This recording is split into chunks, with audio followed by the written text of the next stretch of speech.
Pemirsa merasa dikhianati dalam urusan pembagian hasil penjualan tanah. John Kay beserta puluhan anak buahnya bentrok dengan kelompok Nuske yang mengakibatkan 1 orang meninggal dunia. Kini 30 tersangka telah diamankan Polda Metro Jaya. Polda Metro Jaya menangkap 30 pelaku penembakan di perumahan Green Lake City, Tangerang, dan pembacokan di Duri Kosambi, Cengkareng, Jakarta Barat. Akibat kejadian ini 1 orang berinisial YDR alias ER meninggal dunia. Menurut polisi 2 kejadian ini merupakan satu rangkaian peristiwa yang diotaki John Kay. Peristiwa penganiayaan dan pembunuhan ini berawal saat John Kay dan Nuske tidak sepakat atas pembagian hasil penjualan tanah. John Kay dan anak buahnya dijerat pasal berlapis tentang perusakan, penganiayaan, dan pembunuhan berencana. Saat ini polisi masih memburu 3 pelaku lainnya yang melarikan diri. Ini ada kurang lebih 15 orang yang saat itu tidak dikenal dengan menggunakan 4 unit kendaraan roda 4 yang juga diduga dari kelompok John Kay. Mendatangi satu rumah dan melakukan rumah tersebut yang beralamat di perumahan Green Lake, Klaster Australia, Jalan Boulevard 52 Cipondoh, Tangerang Kota. Mereka datang ke sana kemudian mencari seseorang, dan di situ memang jelas bahwa rumah tersebut merupakan rumah Nuske.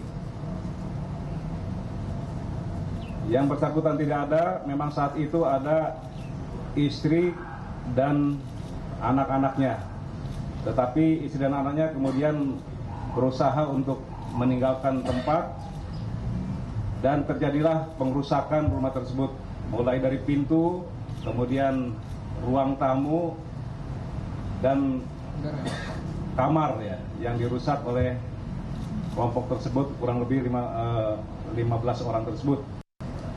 Di samping itu juga merusak 2 unit kendaraan roda 4 milik saudara Nuske dan 1 unit kendaraan roda 4 milik tetangganya, yaitu saudara Tommy, tetangga dari para Nuske. Nah, kemudian setelah melakukan pengerusakan dan tidak ditemukan orang yang dicari, kelompok ini kemudian keluar dari rumah tersebut dan akan kembali, tetapi disitulah mereka secara brutal melakukan pengrusakan terhadap gerbang perumahan dan membuang tembakan sebanyak 7 kali, sehingga menyebabkan 1 orang security tertabrak, yaitu atas nama Adi Nugroho, dan 1 orang pengemudi ojek online ini tertembak di bagian kaki jempol kaki kanan, dan saat ini kedua-duanya dirawat di Rumah Sakit Medika Karangtengah. Jadi berdasarkan laporan yang diperoleh dari masyarakat, dalam hal ini kemudian Polres Tangerang Kota bersama-sama dengan Direktorat Reserse Krimum yang dalam hal ini langsung di bawah pimpinan Direktur Reserse Krimum segera membentuk tim berdasarkan hasil dari olah TKP dan saksi-saksi yang kita minta keterangan. Sebelumnya aksi penyerangan dan penganiayaan terjadi di Jakarta Barat dan Tangerang kemarin. Diduga penyerangan dan penganiayaan di 2 lokasi berbeda ini saling terkait dan melibatkan kelompok John Kay. Ada perang tuh, bawa bola apa itu, ya Allah. Kaca mobil dipecahin, guys, ya Allah. Sekelompok orang bertopeng dengan senjata tajam dan senjata api memaksa masuk ke salah satu rumah warga di klaster Australia perumahan Green Lake City, Tangerang, Banten pada Minggu siang. Kawanan orang tak dikenal ini merusak rumah dan kendaraan yang diduga milik pamannya Nuske. Belakangan sempat terdengar suara yang diduga tembakan. Gerombolan orang yang tak dikenal bisa masuk ke perumahan mewah dengan menerobos dan menodongkan pistol kepada petugas keamanan. Ketika gerombolan bertopeng ingin keluar perumahan, gerbang ditutup oleh petugas security. Namun gerbang ditabrak oleh mobil mereka. Satu petugas keamanan luka tertabrak dan satu pengemudi ojek online tertembak di bagian kaki. Sebelumnya di kawasan Duri Kosambi, Cengkareng, Jakarta Barat terjadi penganiayaan yang diduga masih terkait perselisihan dua kelompok. Justus Korwing Rahak Bau berusia 46 tahun dianiaya sekelompok orang hingga tewas. Menurut saksi mata, pelaku penganiayaan berjumlah 5 orang. Polisi kini masih menyelidiki kedua kasus tersebut. Tim Liputan, Ayus melaporkan. Nama John K. lekat dengan sejumlah aksi kriminalitas di tanah air dari kasus pembunuhan hingga perang antar narapidana di tahanan. Selain kelompok John K, terdapat kelompok lain yang juga tidak bisa lepas dari kriminalitas. Hari ini pula saya merasa begitu bahagia dan kebebasan hari ini, dan mungkin setelah saya bebas dan saya kembali hidup bersama keluarga saya, mungkin kehidupan saya yang lama, saya tinggalkan semua kehidupan saya yang lama. Amin. Dan kehidupan baru yang baru sudah datang, itulah yang saya akan menuju ke depan.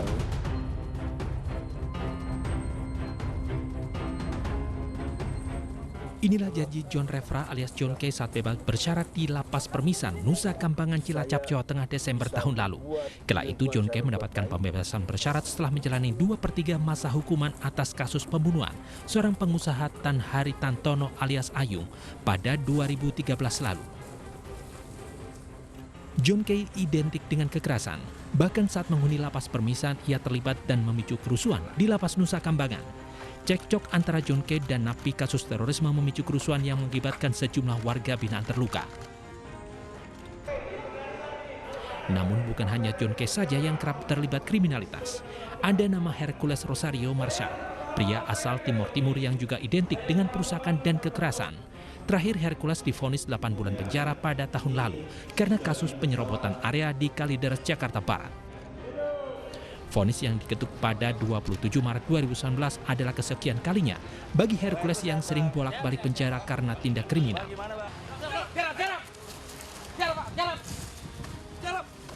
Di luar kelompok besar, kelompok preman kecil juga mewarnai jalanan ibu kota dan sekitarnya. Dari aksi pemerasan, penagihan hutang, hingga bentrok antar kelompok, kerap terjadi dan meresahkan warga dari dulu hingga kini. Tim Liputan iNews melaporkan. Sementara itu, polisi belum mengetahui motif penyerangan terhadap Wakapolres Karanganyar, Jawa Tengah. Namun keluarga terduga pelaku sudah diminta tes pencocokan DNA.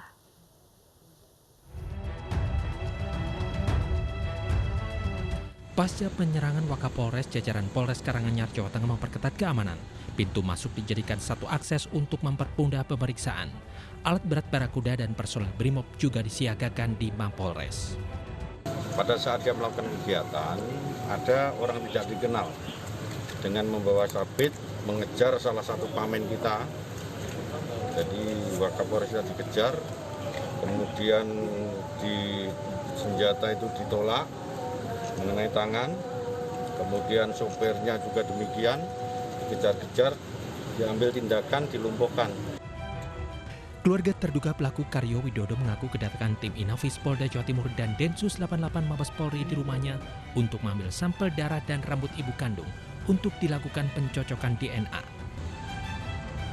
Sebelumnya Wakapolres Karanganyar Kompol Busroni diserang oleh orang tak dikenal saat mengikuti gelar susur gunung di pos pendakian Cemoro Kandang.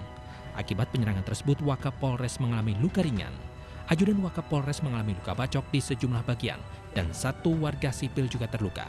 Sementara itu, pelaku berhasil dilumpuhkan dan meninggal saat perjalanan ke rumah sakit. Tim Liputan iNews melaporkan.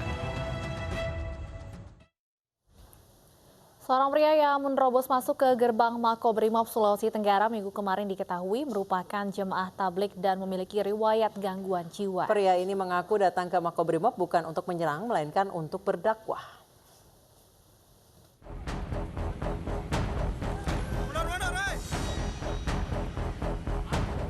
Inilah video amatir saat seorang pria menerobos gerbang Makobrimob Sulawesi Tenggara dan membuat panik polisi yang berjaga. Meski diminta untuk berhenti, namun pria ini tetap memaksa masuk hingga akhirnya dihentikan oleh polisi. Dari hasil pemeriksaan, pelaku berinisial S ini adalah jemaat tablik. Dan alasannya menerobos ke Makobrimob adalah untuk berdakwah di hadapan anggota Brimob. Beliau kan dari jemaat tablik ya, mau mengharap bisa berdakwah pada rekan-rekan Brimob, tetapi ya dengan cara yang mungkin ya tidak sewajarnya. Pelaku kini masih ditahan untuk diperiksa lebih lanjut. Namun setelah berkoordinasi dengan Densus 88 dan pihak rumah sakit jiwa, pelaku tidak terlibat dalam kelompok radikal dan memiliki riwayat penyakit kejiwaan setelah ditemukan resep dokter dan kartu kontrol rumah sakit jiwa. Dari Kendari, Sulawesi Tenggara, Mukhtarudin, iNews melaporkan. Berjalan di atas seutas tali mungkin tidak banyak yang bisa menjalani. Ya, namun bagi warga Tangse, Kabupaten Pidi, Nangro Aceh Darussalam, meniti seutas tali di atas aliran sungai yang deras menjadi rutinitas.